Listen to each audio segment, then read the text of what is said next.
Rinkitink in Oz. Chapter 20. Dorothy to the Rescue. One day when Princess Dorothy of Oz was visiting Glinda the Good, who is Ozma's royal sorceress, she was looking through Glinda's great book of records wherein is inscribed all important events that happen in every part of the world, when she came upon the record of the destruction of Pingaree, the capture of King Kitticut and Queen Garee and all their people, and the curious escape of Inga, the boy prince, and of King Rinkitink and the talking goat. Turning over some of the following pages, Dorothy read how Inga had found the magic pearls and was rowing the silver-lined boat to Regos to try to rescue his parents. The little girl was much interested to know how well Inga succeeded, but she returned to the palace of Ozma at the Emerald City of Oz the next day, and other events made her forget the boy prince of Pingaree for a time.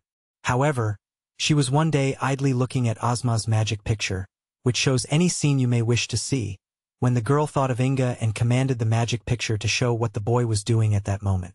It was the time when Inga and Rinkitink had followed the king of Regos and queen of Karagos to the Gnome King's country, and she saw them hiding behind the rock as Siwar and goes past them by after having placed the king and queen of Pingaree in the keeping of the Gnome King.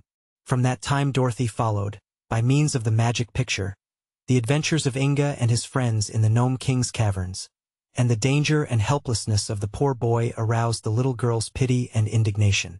So she went to Ozma and told the lovely girl ruler of Oz all about Inga and Rinkitink. "I think Calico is treating them dreadfully mean," declared Dorothy, "and I wish you'd let me go to the gnome country and help them out of their troubles." "Go, my dear, if you wish to," replied Ozma, "but I think it would be best for you to take the wizard with you." "Oh, I'm not afraid of the gnomes," said Dorothy, "but I'll be glad to take the wizard for company. And may we use your magic carpet?" "Ozma, of course. Put the magic carpet in the red wagon and have the sawhorse take you and the wizard to the edge of the desert. While you are gone, Dorothy, I'll watch you in the magic picture, and if any danger threatens you I'll see you are not harmed." Dorothy thanked the ruler of Oz and kissed her goodbye, for she was determined to start at once. She found the Wizard of Oz, who was planting shoe trees in the garden, and when she told him Inga's story he willingly agreed to accompany the little girl to the Gnome King's caverns. They had both been there before and had conquered the gnomes with ease, so they were not at all afraid.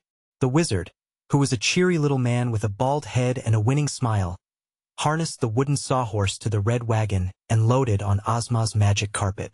Then he and Dorothy climbed to the seat and the sawhorse started off and carried them swiftly through the beautiful land of Oz to the edge of the deadly desert that separated their fairyland from the gnome country.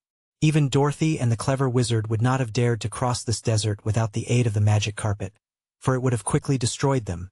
But when the roll of carpet had been placed upon the edge of the sands, leaving just enough lying flat for them to stand upon, the carpet straightway began to unroll before them, and as they walked on it continued to unroll, until they had safely passed over the stretch of deadly desert, and were on the border of the Gnome King's dominions. This journey had been accomplished in a few minutes, although such a distance would have required several days' travel had they not been walking on the magic carpet. On arriving they at once walked toward the entrance to the caverns of the gnomes. The wizard carried a little black bag containing his tools of wizardry, while Dorothy carried over her arm a covered basket in which she had placed a dozen eggs, with which to conquer the gnomes if she had any trouble with them. Eggs may seem to you to be a queer weapon with which to fight, but the little girl well knew their value. The gnomes are immortal. That is, they do not perish as mortals do, unless they happen to come in contact with an egg. If an egg touches them, either the outer shell or the inside of the egg, the gnomes lose their charm of perpetual life and thereafter are liable to die through accident or old age, just as all humans are. For this reason the sight of an egg fills a gnome with terror, and he will do anything to prevent an egg from touching him, even for an instant. So, when Dorothy took her basket of eggs with her, she knew that she was more powerfully armed than if she had a regiment of soldiers at her back.